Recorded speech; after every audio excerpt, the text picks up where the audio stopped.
믿음의 공동체로 부르심 Calling to the Community of Faith 라는 제목을 가지고 말씀을 나누고자 합니다.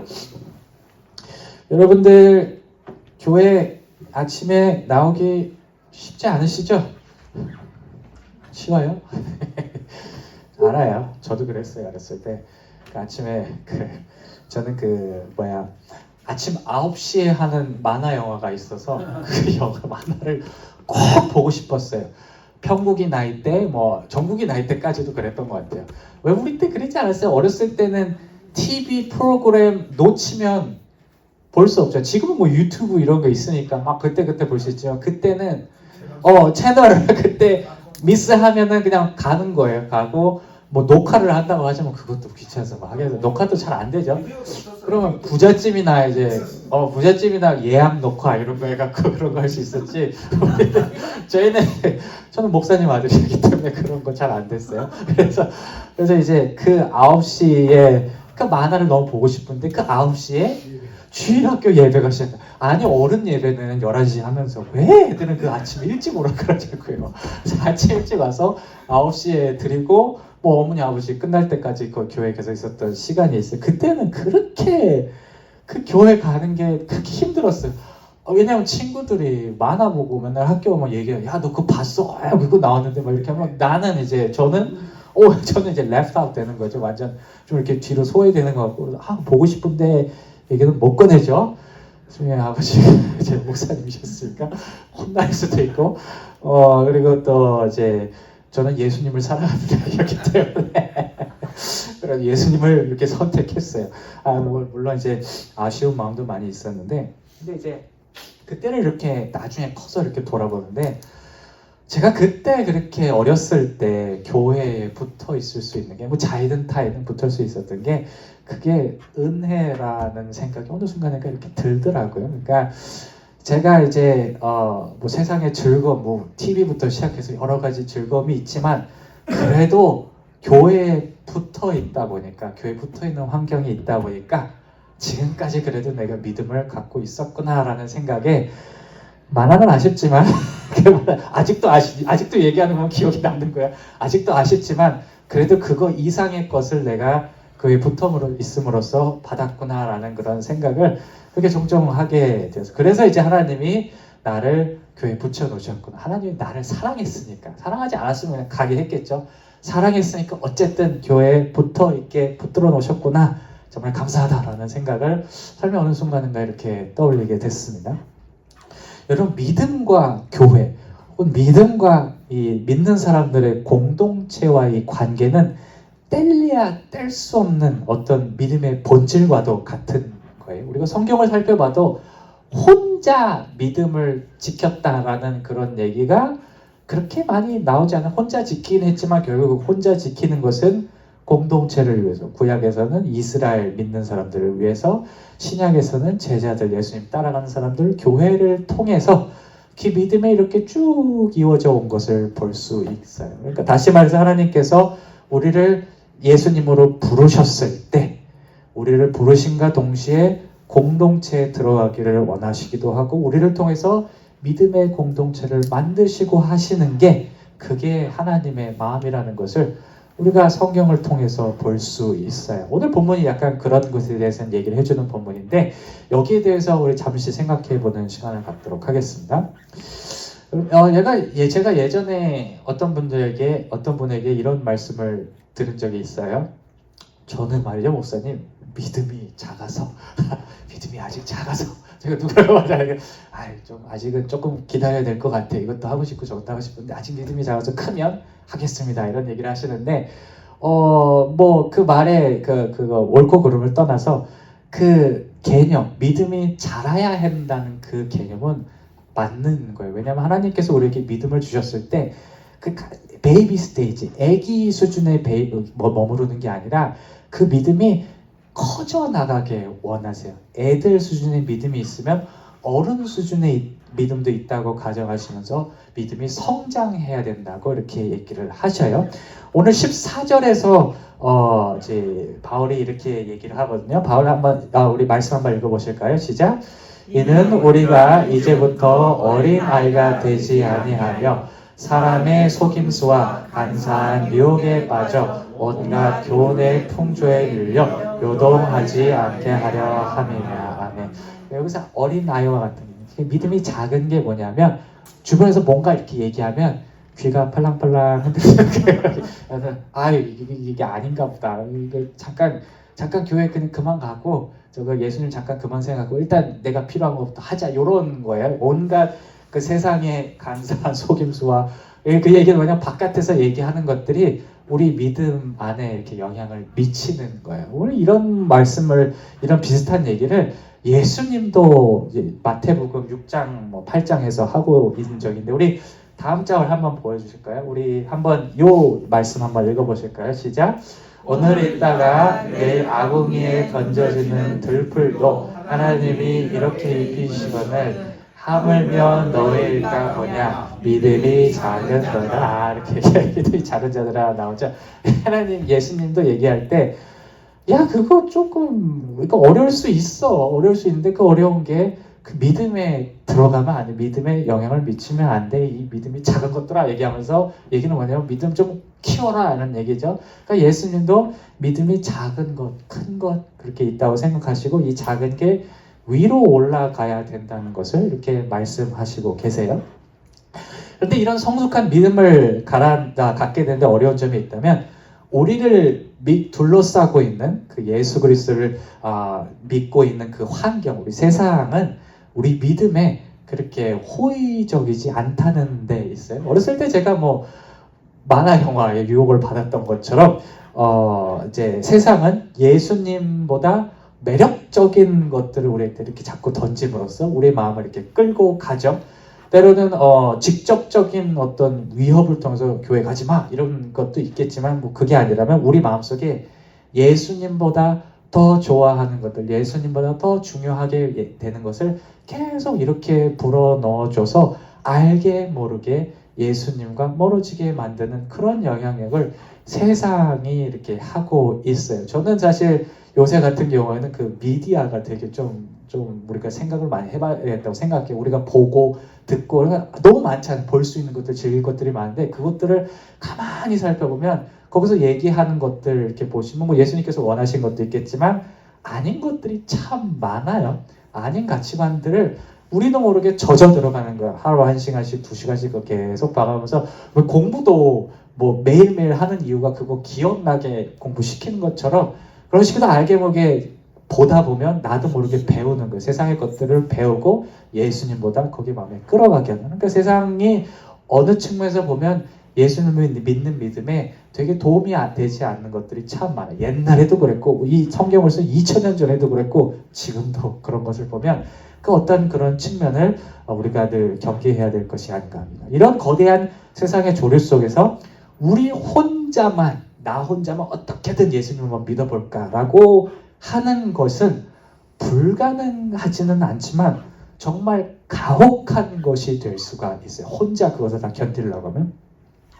여러분 선지자 엘리야 우리 들어본 적 있으세요? 선지자 엘리야. 이 선지자가 되게 엄청난 일을 한 사람이에요. 바알의 400명의 그 다른 선지자 앞에서 대결해서 혼자서 하나님 이렇게 드러내고 이제 불을 제단 위에 내려서 완전 없애버림으로써 하나님은 살아계시고 그 이방신은 살아계시지 않는다는 그런 놀라운 능력을 보여줬던 그런 선지자였어요. 구약시대에서 선지자였는데 이 놀라운 일, 하나님의 능력을 발휘했던 이 선지자가 이 바깥에서 몰려오는 그런 어떤 어려움들, 무게감이 어깨를 짓눌렀을 때 했던 고백이 뭔지 아십니까? 하나님 능력 주세요 라는 그런 거 했으면 좋겠는데 뭐라고 얘기했냐면 우리 한번 보여주실까요? 이렇게 얘기했어요. 우리 한번 이 말씀 한번 읽어보실까요? 시작. 자기 자신은 광야로 들어가 하루길쯤 가서 한 로뎀 나무에 앉아 자기가 죽기를 원하며 이르되 여호와여 넉넉하오니 지금 내 생명을 거둬 주시옵소서. 나는 내 조상들보다 낫지 못하리라. 네. 이거 뭐라고 얘기해요? 하나님 나 그냥 죽을래요? 나 그냥 죽여주세요. 나 그냥 지금 enough, it's enough. 데려가 주세요. 라고 얘기하니까 혼자 그 무게를 혼자 감당했을 때 결과는 이 예수님의 능력을 발휘했던 이 사람들조차 어떻게 보면 감당할 수 없을 만한 무게인 거예요. 그렇기 때문에 우리가 어려운 상황 속에서 믿음을 지키기 어려운 상황 속에서 믿음의 형제 자매들, 우리 교회 같이 다니는 사람분들, 예수님 믿는 사람하고 같이 그 길을 가는 것은 지혜를 넘어 필수라고 할 수 있는 거죠. 혼자, 왜 그렇죠? 백지장도 만들면 낫다 그러죠. 혼자 그 가벼운 것을, 무거운 것을 드는 것보다 여러 사람이 모이면서 드는 것처럼 같이 갈 때 이런 어려움을 이렇게 잘 극복할 수 있기 때문에 같이 가는 게 중요한 것이에요. 근데 나아가서 한 가지 더 중요한 것이 있다면 이 믿음의 성장을 위해서 우리가 함께 하는 것이 필수적인 게 뭐냐면 하나님이 일하시는 방식이 그렇기 때문이에요. 여러분 우리가 이렇게 막 은혜 주세요. 하나님께서 이거 뭐 주세요. 막 이렇게 얘기하고 하나님께서 직접 뭔가를 주셨을 때 하나님께서 우리에게 사랑을 부어주셨을 때 그 사랑이 어떻게 돼야 되는지 아세요? 그 사랑이 내가 그 하나님께서 사랑해 주실 때 너 혼자 잘 써라. 너 혼자 먹고 잘 살아라. 그렇게 은혜를 주시는 걸까요? 아닌 것 같죠? 그렇게 아닌 것 같아요. 하나님이 사랑을 부어주실 때는 그 사랑이 바깥으로 나가기를 원하세요. 안에 그거를 갖고 있으면 계속 왜 고인물이 썩는다고 하는 것처럼 은혜도 처음엔 좋은 것이지만 그냥 나 혼자 갖고 있으면은 상하게 돼 있습니다. 그게 이제 이스라엘 역사를 통해서 드러났어요. 하나님께서 많은 것을 부어주셔서 되게 부자가 됐는데 마지막에 갈 때 그 안이 썩어 있었다고 선지자들이 계속 얘기를 하거든요. 은혜는 좋은 거였는데 은혜가 그 안에 멈춰 있다 보니까 그렇기 때문에 은혜라는 것을 바깥으로 나가야 되고 바깥으로 나가는 은혜는 어떻게 작용을 하냐면 서로를 이렇게 엮어줘요. 하나님께서 주신 사랑은 바깥으로 나와서 내 주변에 있는 사람과 나를 이렇게 좋게 만들어주는 역할이 그게 하나님의 사랑이고 그게 하나님의 은혜입니다. 여러분 오순절 성령이 임했던 사건 그 사도행전에 대해서 한번 들어보신 적이 있을 거예요. 그 예수님께서 부활하시고 50일 후에 사람들이 모여서 막 기도를 하고 있는데 성령이 갑자기 임해서 사람들이 방언도 하고 뭐 환상도 보고 하나님 살아계신 거 알고 구원받은 것을 이렇게 믿고 그랬던 순간이 있었는데 그 깊은 하나님의 사랑을 경험했을 때 무슨 일을 사람들이 했는지 아십니까? 기억나세요? 말씀을 조금 우리가 성경 공부할 필요가 있어요. 어렵고 들으세요. 뭐 했는지 아세요? 딴 거 안 했어요. 서로 모여서 떡을 뗐습니다. 서로 모여서 교제했어요. 하나님의 사랑이 임했을 때 그 사랑을 갖고 뿔뿔이 좋아하고 흩어진 게 아니라 다 같이 모여서 같이 밥 먹고 얘기하고 그렇게 교제를 나눴어요. 사도행전 42장 46절은 이렇게 얘기를 하는 우리 다 같이 한번 읽어보실까요? 시작!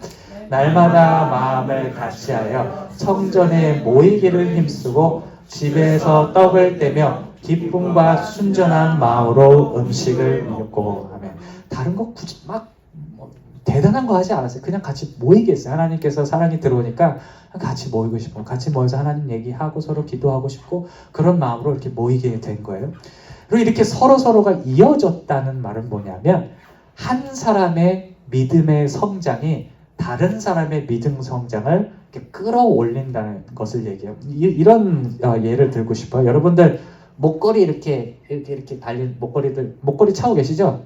다들 차고 계시네. 이렇게 보면 고리로 이렇게 연결이 돼 있잖아. 링크로 이렇게 연결돼 있는데 이렇게 연결이 돼 있으면 하나 이렇게 링크를 꽂아봐 매면 다른 것들도 이렇게 딸려오죠. 그런 것처럼 우리가 하나님의 사랑을 엮여 있다는 것은 예를 들어 집사님이 믿음이 성장을 하면 그 주변에 있는 사람들의 믿음도 성장한다는 것을 얘기해요. 하나님께서 그렇게 역사를 하십니다. 그 사람을 모델로 쓰기도 하시고 그 사람의 믿음을 통해서 뭔가를 직접적인 도움을 주는 것을 통해서 그 공동체의 믿음이 다 같이 성장할 수 있게 만드시는 게 그게 하나님의 사랑이고 그게 오늘 본문 16절에서 바울이 얘기하고 있는 거죠. 우리 바울 16절 한번 읽어보실까요? 시작! 그에게서 온몸이 각 마디를 통하여 도움을 받음으로 연결되고 결합되어 각 지체의 분량대로 역사하여 그 몸을 자라게 하며 사랑 안에서 스스로 세우느니라. 그렇기 때문에 믿음의 공동체 안에 들어가는 것 혹은 믿음의 공동체를 만드는 것은 믿음의 성장을 위해서 선택하는 게 아니라 필수적인 거죠. 혼자 크기 힘들어요. 같이 하면 쉽습니다. 하나님께서 우리를 교회를 불러주셔. 저 또 마찬가지예요. 저를 굳이 혼자 할 수 있는데 교회를 자꾸 붙여주시려고 하고 여러분들을 주일마다 이렇게 자꾸 교회를 불러 모아주시는 이유, 그리고 가정을, 일터를, 혹은 우리가 몸담고 있는 여러 공동체를 믿음의 공동체로 만들고 싶어 하는 것은 바로 이 때문이에요. 함께 예수 그리스도를 믿을 때 함께 성장할 수 있기 때문에, 하나님께서 그 믿음의 성장을 원하시기 때문에 우리에게 믿음의 형제 자매들을 이렇게 주신 것입니다. 이제 코로나, 코비드가 이제 끝났네. 아직도 있나요? 아직도 코로나 걸리세요? 아직도. 근데 옛날처럼 막 이렇게 세퍼레이트 시키고 그러진 않죠. 요새는 어떻게 해요? 코비드 걸려요? 그냥 감기처럼 취급하나요? 약 줘요? 몰라 안 걸려요. 없어요? 안 걸려졌어요? 요새도 걸린 적 있으세요? 돈 주고 사야 돼요. 근데 참 고생이 참 많았죠. 우리가 그때 고생이 참 그게 한 2년 됐나요? 3년 됐죠? 한 3년? 2년 반 정도 됐네요. 이거는 되게 오래되는데 역시 진짜 많은 걸 바꿨어요. 뭐 힘들게도 했지만 그 코비드가 그 1년 조금 넘게 2년 정도 동안에 우리 삶의 그 모양을 많이 바꿨는데 교회도 바꾼 게 하나가 있어요. 바꾼 게 뭐냐면 온라인이 되게 많이 생겼어요. 그 전에는, 코로나 전에는 교회는 무조건 예배 나와서 드리는 거고 그렇게 교제하고 그런 거를 생각했다면, 코로나가 끝나서는 사람들이 그냥 집에서 그냥 TV 보면서 온라인으로 봐도 되지 뭐 이렇게 하면서 그렇게 바뀌었어요. 이게 뭐 어쩔 수 없었으니까 그렇게 온라인으로 방송도 하고, 지금 정말 많이 방송하더라고요. 우리 교회도 심지어, 저도 여기다가 녹화를 하고 있죠. 녹화해서 유튜브에 이렇게 올려놓는 것을 보면 이 예배를 드리는 것에 대해서 그 코로나가 많은 어떤 큰 영향을 미쳤는데, 저도 그래서 가끔씩 온라인으로 예배나 설교를 들을 때가 있어요. 저도 제 생각만 많은지 봐야 될 거 아니에요. 다른 분들은 어떻게 얘기하는지, 다른 교회가 어떻게 되는지 가끔 보고 싶을 때가 있어서 이렇게 볼 때가 있어요. 그런데 보면은 참 어쩜 그렇게 목사님들 말씀을 잘하세요. 목사님들 너무 말씀 잘하시고 정말 좋은 말씀들 참 많은데, 근데 가끔 그 말씀을 이렇게 듣다가 이상한 느낌이 들어요. 저에게 약간 이렇게 벽이 느껴지는 것 같은 느낌이 들 때가 있더라고요. 무슨 얘기냐면, 그 예배 시간을 이렇게 틀어주면 이제 목사님만 보이는 게 아니라 예배 성도님들도 이렇게 쭉 보여주잖아요. 이제 그 성도님들은 막 고개를 막 이렇게 끝에 끄덕끄덕거리고 막 아멘 하고 막 이러시는데, 저는 그거 앉아갖고 뭐 하는 거야 이렇게 하고, 저는 스크린으로 이 사람들 왜 그래 이렇게 볼 때가 있어요. 여러분도 그러지 않으세요? TV로 보면 그렇잖아요. 왜 TV로 막, 저는 옛날에 처음에 이런 거 잘 몰랐을 때 그 뭐 뉴스에서 막 사람들이 막 기도하면서 막 울면서 막 방언 그런 거, 나는 믿는 사람, 저도 믿는 사람들 저 사람 왜 그래, 저 사람들 무서워 막 이런 있지 않아요? 그런 느낌이 지금도 들더라고요. 이렇게 온라인, 그러니까 스크린으로 보면 제가 느끼는 거하고, 목사님 말 이해 못하는 거 아니거든요. 그리고 그 성도님들이 느끼는 거하고 이렇게 차이가 분명히 있다는 것을 제가 느꼈어요. 오늘 말씀을 통해 생각해보니까 이랬던 것 같아요. 하나님의 역사라는 게 그 예배 드리는 각 공동체를 위해서 주시는 계획들이 분명히 있거든요. 근데 저는 아웃사이더인 거예요. 그 교회에 소속되지 않았고, 그 교회에 하나님께서 주시는 어떤 믿음의 성장이라든지 은혜라는 것을 충분히 이해하지 못하는 입장이 있기 때문에, 이 사람들은 이렇게 막 고개를 끄덕거려요. 저는 뭐야 이렇게 하고 있는 것을 저도 이제 알게 되었어요. 그러니까 하나님의 그 공동체를 향한 믿음의 그림 안에 제가 이렇게 엮여 들어가지 못한 것이죠. 그러고 나서 우리 교회를 제가 한번 이렇게 쭉 보니까, 우리 교회도 다른 사람들이 이렇게 봤을 때 저랑 같이 비슷한 느낌을 들릴 수도 있겠구나라는 그런 생각이 들어요. 우리 교회를 위한 또 특별한 하나님의 은혜들이 있다는 것을 제가 새삼스럽게 깨달았어요. 제가 어떤 분에게 최근에 대화를 하다 이런 얘기를 한 적이 있어요. 무슨 대화를 했냐면, 제가 처음에 이 교회에 왔을 때 거의 3년이 됐네요.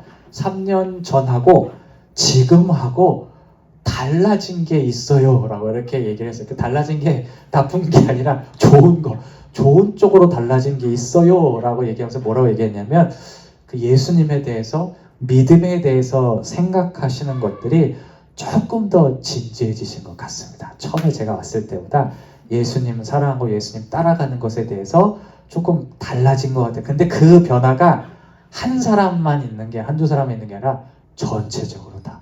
전체적으로 이렇게 조금씩 올라오는 게 보여요라는 이렇게 고백을 했거든요. 이 고백이 무슨 고백이냐면, 하나님이 우리 교회도 하나님의 속도에 맞게, 하나님의 계획에 맞게 이렇게 끌어주시는 게 있기 때문에 우리가 공동체에 소속돼 있으면 그 성장의 속도에 맞게 갈 수 있겠구나라는 그런 고백을 했던 기억이 제가 있습니다. 말씀을 마무리할게요. 아멘. 네, 좋습니다. 하나님께서 우리에게 정말 많은 은혜들을 베푸셨죠. 이것도 주시고 저것도 주시고 좋겠지만 그 중에 가장 큰 은혜라고 꼽을 수 있는 것은 바로 믿는 사람들, 믿음의 형제 자매들을 우리 삶에 허락해 주신 것이에요. 여기 모인 모두가 예수 그리스도의 몸된 공동체로서 우리 안에 예수님께서 맡겨주신 역할을 잘 감당할 때에 바울이 이런 얘기를 했거든요. 그리스도의 장성한 분량까지 믿음이 성량해야 된다라고 했듯이 우리도 함께 그 분량까지 성장할 수 있음을 믿고 따라가는 저 여러분들이 되시기를 주님의 이름으로 축원합니다. 아멘. 우리 기도하겠습니다. 제가 기도할게요. I pray. 우리가 그리스도에 대한 믿음을 지키고 성장할 수 있도록 믿음의 형제 자매들을 주셨음을 감사드립니다. Father, we thank you for bringing into our lives brothers and sisters in Christ whose fellowship with us strengthens our faith. 주님께서 허락하신 공동체 안에 연합하게 하는 예수 그리스도의 사랑을 통해 기능하게 하시고 이를 통해 공동체를 통해 일하시는 하나님의 역사를 목격하게 하여 주시옵소서. 함께 예수 그리스도를 사랑하고 함께 주시는 은혜에 감사하며 함께 성장하는 우리가 될 수 있도록 하여 주시옵소서. Through the love of Jesus that unites us as followers of Christ, let us function as one body and mind, witness the work of God carried out through this very community. Help us love Jesus together, give thanks together for the grace given by Christ, and grow together in Him. 예수님의 이름으로 기도합니다. 아멘.